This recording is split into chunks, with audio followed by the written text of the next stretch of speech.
हरे कृष्णा राधे राधे। कार्तिक मास की बूढ़ा व्यक्ति और उसकी दो बहुओं की कहानी। कार्तिक मास में कार्तिक स्नान के बाद तुलसी का पूजन किया जाता है। साथ ही उसके साथ आंवले की पूजा की जाती है, पीपल की पूजा की जाती है। तुलसी के साथ ही पथवारी माता की भी पूजा अर्चना की जाती है। तभी उसी वक्त कार्तिक के सभी महात्म सुने जाते हैं और कार्तिक स्नान की सभी कहानियाँ सुनते हैं। तुलसी आरती करते हैं और तुलसी माता की भी कहानी सुनी जाती है। शालिग्राम जी की आरती, तुलसी जी की आरती, यह सब सुनते हैं। तो चलिए सुनते हैं कार्तिक स्नान की कहानी। किसी गाँव में एक बूढ़ा आदमी रहता था। उस बूढ़े आदमी की दो बहुएं और दो बेटे भी थे। पूरा परिवार एक साथ रहता था। बूढ़े का काम यानी अपने ससुर का काम कोई सी भी बहू उसकी कर देती थी। एक बहू खाना बनाती तो दूसरी बहू कपड़े धो देती थी। ऐसा कुछ नहीं था कि एक ही बहू अपने ससुर के लिए सारा काम करेगी। दोनों बहुएं मिल बांट के अपने ससुर जी के लिए उनका काम कर देती थी। एक जब कार्तिक का महीना आया तो उसके ससुर के मन में ख्याल आया कि मुझे कार्तिक स्नान करना चाहिए। उसका मन कार्तिक स्नान करने का हुआ तो उसने बड़ी बहू के पास जाकर कहा कि बहू मैं कार्तिक स्नाना चाहता हूँ। तो बहू ने सुनते ही मना कर दी। वो तो चिढ़ गई। उसने कहा कि सर्दियों में कार्तिक स्नान, सुबह सुबह आपके लिए पानी लाना, आपके कपड़े धोना, दोनों टाइम खाने की व्यवस्था करनी, ऊपर से दिवाली, त्योहारों का मौसम, गाय गोबर भैंस का काम भी करना, मुझसे तो पिताजी ये सब नहीं हो पाएगा। तो वो बड़ी बहू मना कर देती है। फिर उसका ससुर छोटी बहू के पास जाते हैं तो छोटी बहू से कहते हैं, बहू मुझे कार्तिक स्नान करना है, क्या तुम मेरा कार्तिक निभवा दोगी? तो छोटी बहू कहती है, हाँ पिताजी, बस आप मुझे इतना बता देना कि मुझे क्या करना होगा। ज़्यादा कुछ नहीं, तुम्हें बस सुबह मेरे नहाने के लिए पानी ला देना, कुएं से मेरे कपड़े धो देना और खाने के समय मेरा गरम गरम मेरे लिए खाना बना देना, बस इतना ही करना है। तो उसकी छोटी बहू कहती है, ठीक है पिताजी, मैं कर दूँगी। अब जब कार्तिक का महीना आया तो बहू अपने ससुर के लिए रोज़ पानी ला देती। उसके ससुर स्नान कर लेते और फिर उसके बाद उसकी बहू अपने ससुर की धोती धोकर सुखाती। दोपहर में ससुर जी के लिए गरम रोटी बनाकर देती। कार्तिक मास में एक ही टाइम खाना खाया जाता है तो इसलिए बहू एक बार खाना बनाती और उसके ससुर जी गरम गरम खाना खा लेते। और जब उसकी बहू धोती धोकर सुखाती तो उसमें से पानी झरझर गिरता, जो कि पानी की बूंदें उसके हीरे मोती में बदल जाते। छोटी बहू उन्हें इकट्ठा करके छोटी बहू थोड़ी सीधी थी तो इसलिए उसे कुछ भी समझ में नहीं आता था। वो सारे मोतियों को झाड़ू से सकेर के एक तरफ उनका ढेर लगा देती और कोने में उन्हें इकट्ठा कर देती। अब इसी तरह रोज़ क्रम चलता रहा। बहू ससुर जी के लिए रोज़ पानी लाती, वो नहा लेते, उनकी धोती धोकर सुखाती तो उसमें से पानी गिरता टप।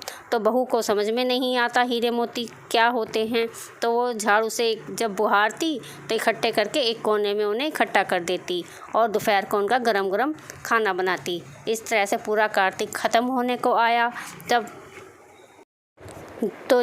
कार्तिक का महीना ख़त्म होने को आया तो उसके ससुर जी अपनी बहू से कहते कि मुझे ब्राह्मण भोज कराना है। तो उसकी बहू कहती कि हाँ पिताजी, आप मुझे बता दो कितने ब्राह्मणों को भोज कराना है, मैं उतने का खाना बना दूँगी। बहू खाना बनाकर सूरज को अपने ससुर से कहती, पिताजी मैंने खाना बना दिया है, आप ब्राह्मण भोज करा लो।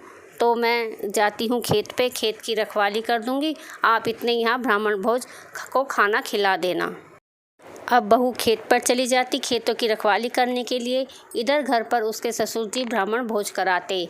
अब वो बहू खेत में बैठी बैठी सोचती कि पिताजी ने तो कार्तिक नहाने से बहुत पुण्य कमा लिया, अब मैं चिड़ियों को उड़ाकर खेत में से क्यों पाप की भागीदारी बनूं। तो मैंने भी चिड़ियों को नहीं उड़ाऊंगी, इन्हें दाना खाने दूंगी। उसके मन में आता कि मैं चिड़िया को नहीं उड़ाऊंगी, मैं पाप की भागीदार नहीं बनूंगी। तो चिड़िया उसे कहती, आओ मारी चिड़िया, राम जी का खेत खाओ मारी चिड़िया, भर भर पेट। तो चिड़ियों को वो उड़ाती नहीं। चिड़िया सारी इस तरह से चिड़िया खेत की बालियों में से सारे दाने खा लेती और जो दाने नीचे गिरते वो हीरे मोती बन जाते। बस बहू तो इस तरह से कहकर और वहीं पर खेत में लेट कर सो जाती। अब वो सो जाती तो उठती तो जब शाम हुई मिलती तो वह घर आ जाती। उसी के पास में बड़े भाई का भी खेत होता है, तो बड़ा भाई शाम को अपने छोटे भाई के खेत की तरफ देखता है तो उसका खेत तो हीरे मोती से जगमगा रहा होता है। वो जाकर अपनी बीवी से कहता है कि छोटे भाई का खेत तो हीरे मोती से जगमगा रहा है। तो वो घर जाके अपने पिताजी से को सारी बात बताता है। तो पिताजी कहते नहीं, मुझे तो इस बारे में कुछ भी नहीं पता। सारी बात वो बताता है। और तो उसके पिताजी कहते हैं बस मैंने तो कार्तिक का स्नान किया था, ब्राह्मण भोज कराया, तो मुझ पर बस कार्तिक महाराज की कृपा हुई है, जिससे खेतों में और घर में धन ही धन हो गया। अब ये सारी बात बड़ी बहू को पता चलती है। जब वो सुनती है तो कहती है अगली बार मैं भी कार्तिक का पिताजी को स्नान करवाऊंगी और मेरे भी घर में धन ही धन हो जाएगा। जब अगले साल कार्तिक का महीना आता है तो कहते हैं पिताजी आप कार्तिक स्नान नहीं करोगे? तो उसका ससुर कहता है नहीं बहू, इस बार तो मुझसे कार्तिक स्नान नहीं हो पाएगा, मेरी इच्छा नहीं है, मैं कार्तिक स्नान नहीं करूँगा।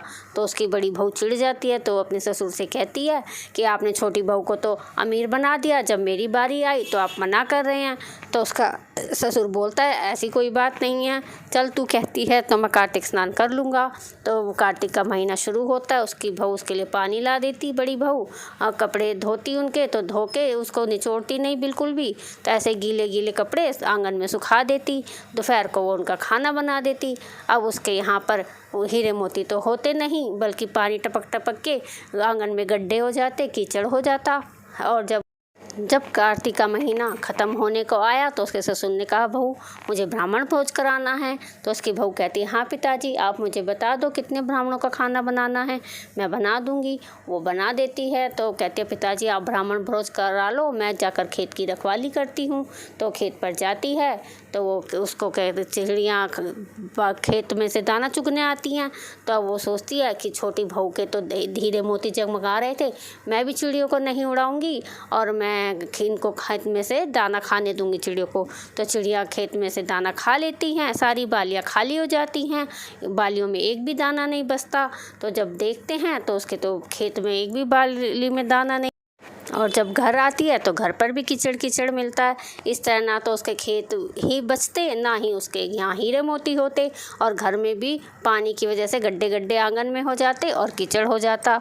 तो ससुर कहते तूने तो बड़ी बहू तूने तो लालच में करा धन के, मेरी सेवा मेरा खाना पीना अपने धन के लालच में करा, लेकिन छोटी बहू ने अपने मन से भक्ति से श्रद्धा से मेरा कार्तिक महीने का नियम पूरा करवाया, तो इसलिए भगवान ने उस पर कृपा करी और धन दिया।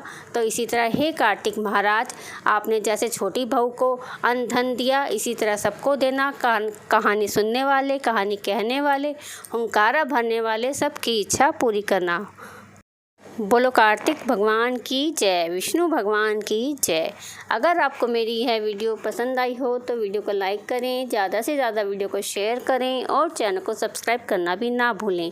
साथ ही बेल आइकन को भी प्रेस कर लें ताकि मेरी आने वाली सभी वीडियो की नोटिफिकेशन आपको मिलती रहे। तो चलिए मिलते हैं नेक्स्ट वीडियो में, तब तक के लिए हरे कृष्णा, राधे राधे।